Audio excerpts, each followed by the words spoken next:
Hello and welcome to the Optimize Show. I am David Mammano, your host. We are on Emerge TV, the newest and fastest growing business TV network online to help you grow and optimize everything that has to do with your business. Today, we have a very special guest on the show, a friend. Her name is Amy Purcio from UR Home Healthcare. Amy, welcome to the show. Thank you for having me. You are our official second guest on the Optimize Show. It's an honor. I appreciate it. Thank you. So you have been in HR for a number of years, HR-related roles. Mm-hmm. Tell us a little bit about your journey. I actually didn't start in HR. I started in human services. And what's the difference? Well, in human services, it's really more social justice, social service type work, case management, things like that. And in the course of doing that, for over a decade, I had moved around, married to a military spouse, and I discovered different things that I liked about different jobs. And when it came time to go back to school, I thought, well, all the things I love are helping others, developing others with their career and reaching their goals and training and interviewing, and that's HR. So I went back to school for HR back in, over a decade ago, and I've never turned back since. Very cool. And you love it. You're fully engaged with the role. Oh, yeah, I do. I love it. I get to help people where they spend most of their day. That's true. Yeah. That's true. I mean, we work, I heard that the average American works 80,000 hours during their lifetime. So you help them really enjoy those hours. Yeah, absolutely. Yeah, that's great. Yeah, trying to make them happy. Well, trying to make them feel fulfilled. Yes. And like they have purpose and meaningful. So, yeah, that's fantastic. So your official role now is you're Director of Human Resources at UR, University of Rochester, UR Medicine Homecare. Correct. So what does that mean? What do you guys do? Well, at UR Medicine Homecare, we provide a variety of services to our community. When people need to be discharged from a hospital, often they'll need a safe discharge plan. So part of that is home nursing services, but it's not just nursing. It could also be physical therapy, occupational therapy, speech. So that's actually part of our certified home health agency services where they can get that. But we also have a hospice program for hospice in home, Meals on Wheels. We have a variety of programs, including pediatrics. Often when people think about home care, they're thinking about an elderly population, but we serve children as well. So most of your team, your talent, where are they? Are they in the office or are they on the road helping people? Most of them are out on the road helping people in their homes, where people do best and where they're going to recover or feel their best is at home. So, and the majority of our clinical staff are licensed clinicians, and again, it's in various therapies and nursing. Yeah. So it makes me think a lot of times when we try to, optimize the workplace culture. Before COVID, we were all together, like in a building. Mm-hmm. COVID hit, remote. COVID is ideally, ending, and now it's a hybrid. Some people are in the office, some people are out of the office, which presents new opportunity / challenge when it comes to engaging the team. But your people are not in the office. You don't see them every day. They're out and about. What are some of the things that you do to, make sure that they're thriving and just, as you said, feeling fulfilled in the workplace? That continues to be a challenge. Even though we have the majority of our people out and about and in the home, we do have people in the back office, right? You do need individuals who are setting up the schedules and setting up appointments and taking the referrals and the intake and accounting. And so we do have a mixture of hybrid, people who work in the office every day, and then people who are doing home visits. And Zoom, of course, has been really helpful, but it's been good to start having a couple of more face-to-face interactions and start having some meetings back in the office. I've actually been discussing this with our employees to find out more opportunities. We have a lot of different committees, and when looking at our committees and asking some questions about, what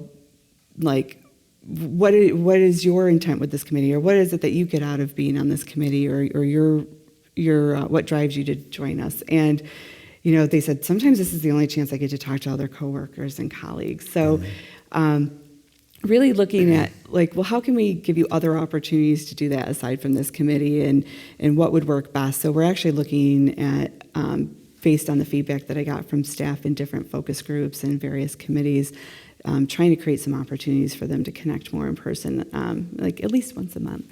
So nothing really replaces that in-person connection. So Amy, with remote teams and hybrid teams, what are some recommendations based on your experience that we could do in today's world to still get people to connect? Because whether you're an extrovert or an introvert, I firmly believe that we're people person. It's in our DNA that we it's to some extent need to have that human interaction. So in the new way of working, what are some of your suggestions of how businesses can do that in today's world? Well, certainly if they're not able to be together in person, it's not something that's going to happen naturally. So when you used to go into the office and interact with people, you'd run into them on the way to the restroom or to grab coffee, and those natural interactions don't happen anymore. So you really have to be mindful about it and plan for it. When the pandemic first started, I was working at the Summit Federal Credit Union, and one of the first things we did is we set up morning Zoom meetings, and they weren't long.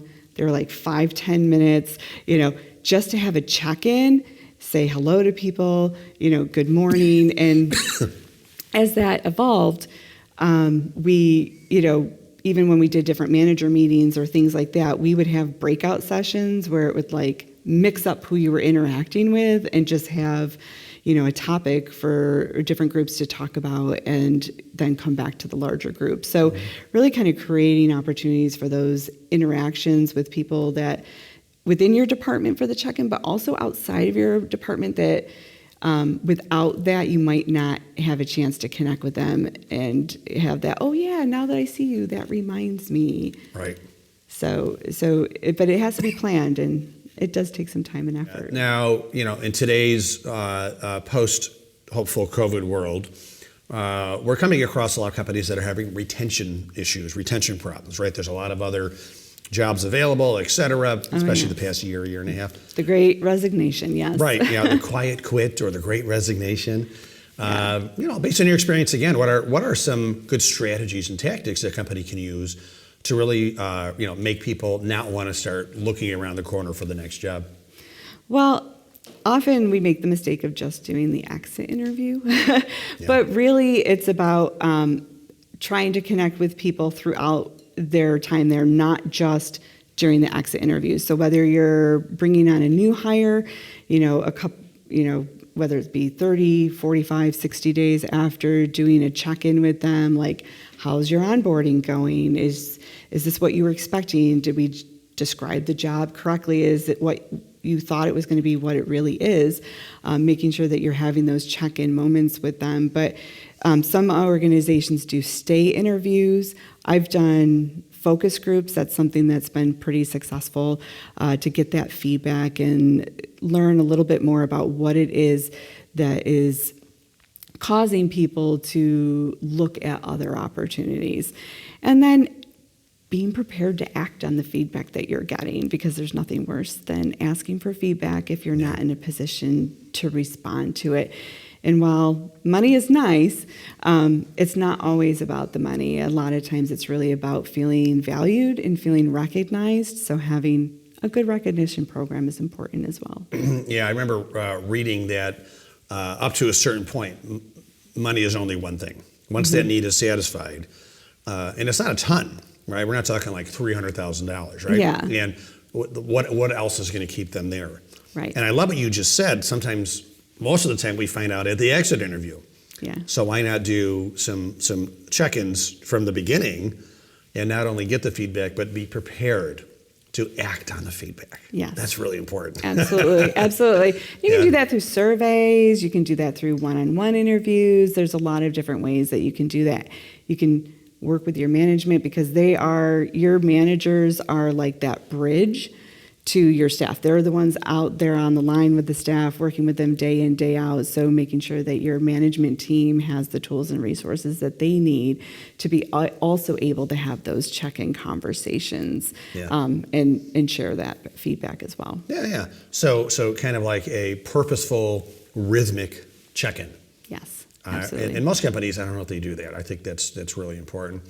It's funny, there was a speaker I went to go see, and he said that when somebody leaves a company, it's kind of traditional that we have a goodbye party for them.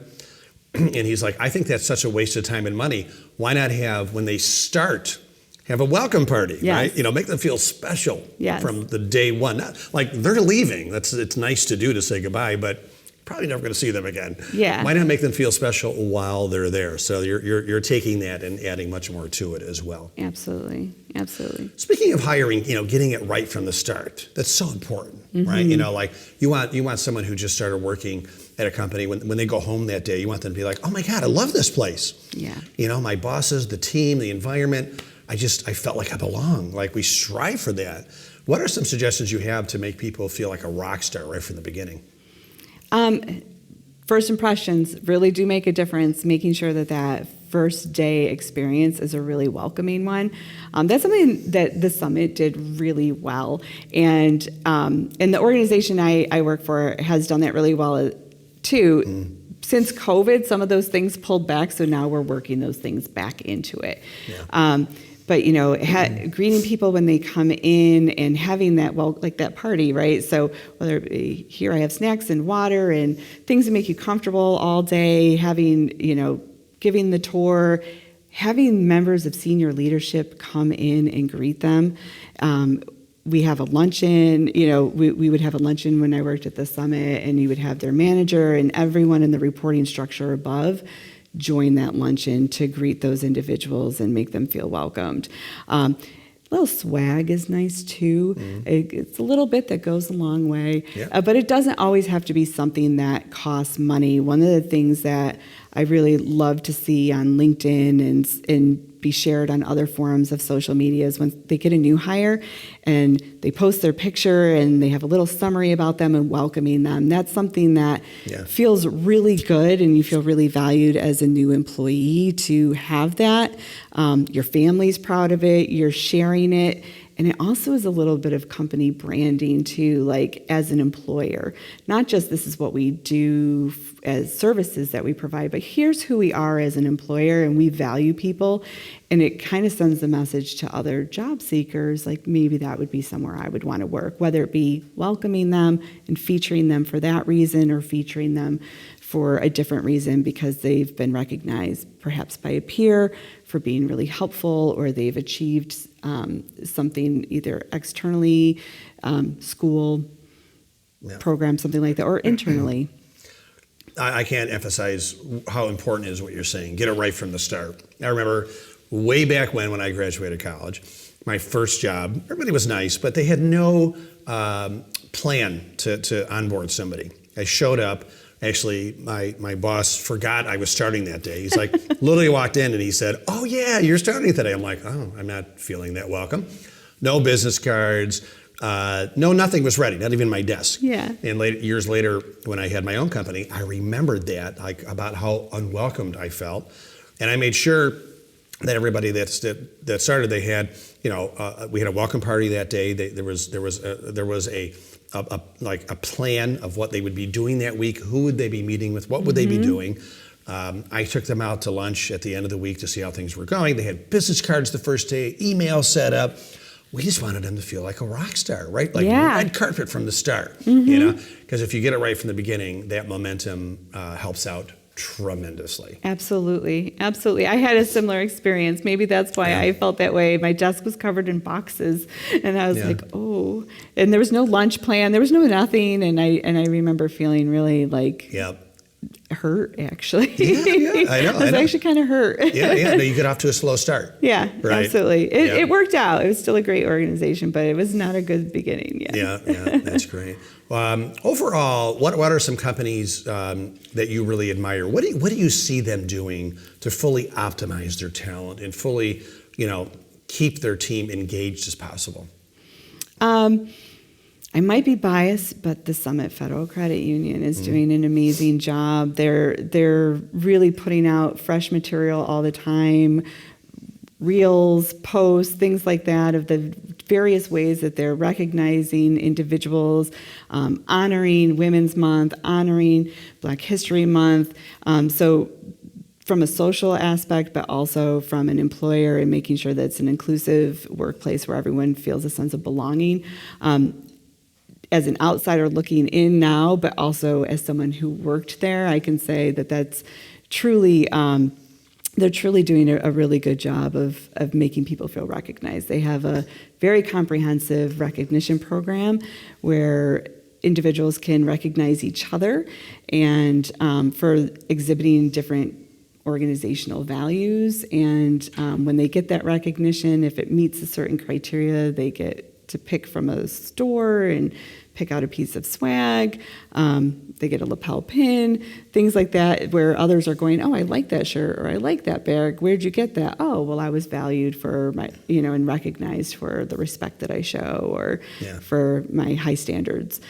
So they do a really good job of that. That's a company that to keep an eye on, and I like what they're doing. They also do a lot to develop their people, their managers, a lot of training, and for both line staff as well as for their managers. And they have a mentorship program, a company-sponsored mentorship program that I'm, again, biased toward because I helped get that going. Yeah. No, those are all great things. The first thing you said was recognition, and that cannot be overstated, right? I mean, employee recognition. I remember, once again, I'm dating myself, but there used to be this little coffee table book called Life's Little Instruction Booklet. And it had like 100 things to just really optimize your life. And the first one was a person's greatest need is to feel recognized. Mm-hmm. And it doesn't have to be $500 check. It could be, like you said, a piece of swag. It could be a pat on the back. It could be public recognition. Mm-hmm. These little things go so far, right? Absolutely. Yeah, absolutely. Yeah. Well, Amy Purcio, this has been fantastic. It's been great. Thank you for having me. I'm glad you're on the show, and I wish you continued massive success, making a great difference in people's lives. I look forward to doing that, and the longer you're with an organization, the more opportunities that you have to do that. So I'm so excited to be with home care and all the good services they do, and do that with them. I'm sure you'll make a great impact. I sure hope so. Excellent. Thanks again, Amy. Thank you. Thank you. And thank you for watching. We appreciate you watching The Optimized Show on the Emerge TV network. I am Dave Mammano. Make sure to stay tuned for future episodes.